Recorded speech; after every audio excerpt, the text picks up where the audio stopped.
mpwemu yera ashitse mu muntu n'ubushobozi bumuhindura, bukamuhindura wese, bukahindura umutima, bugahindura ubugingo, bukahindura impwemu y'igasubira ikaba nzima, bukamuhindura no ku mubiri, umuntu akamera nk'uko Imana igomba.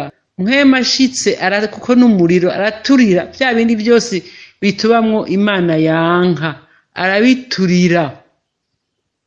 Ka kamere k'amanyama, k'ishavu, k'inzigo, k'urwango agaturira, umuntu agahinduka icaremwe gisha.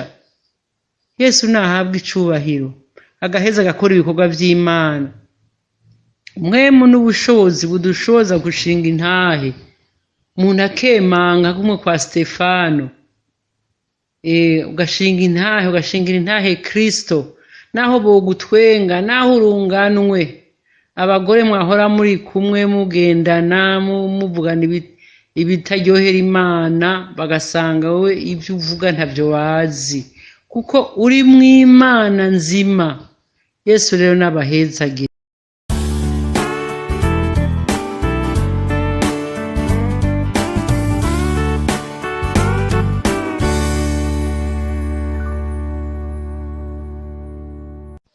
Yemwe bene data, Imana idufashe ntidusubize abantu b'Imana kuroba amafi. Turabona Petero ngo aravuga ngo ndagiye kuroba, bose baca bavuga ngo natwe ngo turajana, ariko turabona ko ataco baronse. Hepfo turabona dusomye ko iryo joro bakesheje ataco baronse. Imana idufashe. Imana Yesu yari yamaze kubatuma, arababwira ati mugende muhindura abigishwa, ariko kubera batari bwuzure mpwemu yera, Petero avuga ngo agasubiye kuroba. Yesu nadufashe, twirinde bene data. Womenga ni Petero, womenga yo bibi vyo barirwa twebwe abahagaraye imbere y'abandi babarongoye, ariko nawe quelque part urafise responsabilité. Hari umuntu akurabira ko ati ndanakarabikora kandi ari umukizwa, ubusubije abantu baba b'Imana mu kuroba. Yesu adufashe cyane. Mpwemu yera ego niko inuma n'ikigeranyo ciwe, naho Yesu yava mu mazi babonye inuma imuzako n'ikigeranyo ca mpwemu w'Imana, ariko mpwemu yera ni Imana, n'umwe mu butatu bwera.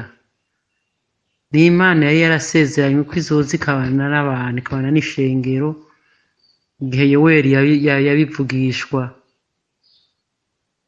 None rero Yesu amaze gusubira mu ijuru aramurungika, acarurukira ku ntumwa urya munsi wa Pentekote. Mu kumusaba umuntu abanza akezwa, akasubira akarindira, agasenga. Umunsi Imana izotugira neza tuzoshingiranira intahe ingene twabatijwe muri mpwemu yera.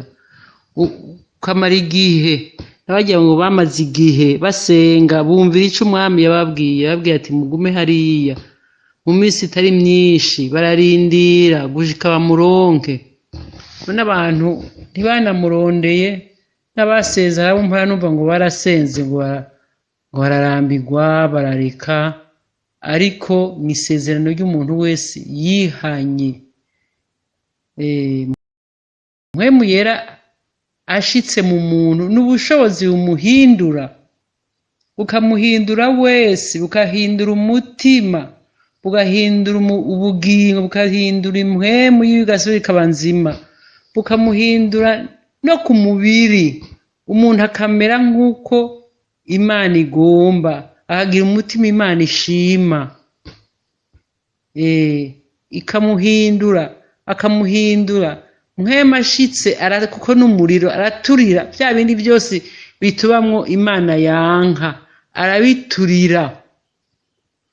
Ka kamere k'amanyama, k'ishavu, k'inzigo, k'urwango agaturira, umuntu agahinduka icaremwe gisha. Yesu nahabwa icubahiro, agaheza agakora ibikorwa vy'Imana. Mpwemu n'ubushobozi budushoboza gushinga intahe, umuntu akemanga kumwe kwa Stefano, ugashingira intahe Kristo, naho bogutwenga, naho urunganwe, abagore mwahora muri kumwe mugendana muvugana ibitaryohera Imana, bagasanga wowe ibyo uvuga ntavyo bazi, kuko uri mw'Imana nzima. Yesu rero n'abahezagire, umuntu mbwa akagira iki kintu cyo kuvamwo, kwitandukanya. Hajya mu byakozwe n'intumwa bavuga ngo nta wubahuka kwifatanya nabo, ngo ariko bose barabashemagiza, kuko uri mu mpwemu w'Imana nta muntu atihanye bikunda ko mugendana, aranagutinya, aranakuja kure. Je ndibuka ko nihanye, namaze amezi nari muri konje postnatal. Hanyuma rero umugenzi wanje twakundana cyane, twakunda kuganira, ngarutse asanga narihanye, twahavuye dutandukanira ngaho, ntitwasubiye no kuba abagenzi nk'uko twahora, kuko ikiri muri jewe ntibikunda, ikiri muri we ntigikunda n'ikiri cyari muri jewe, nuko bimeze.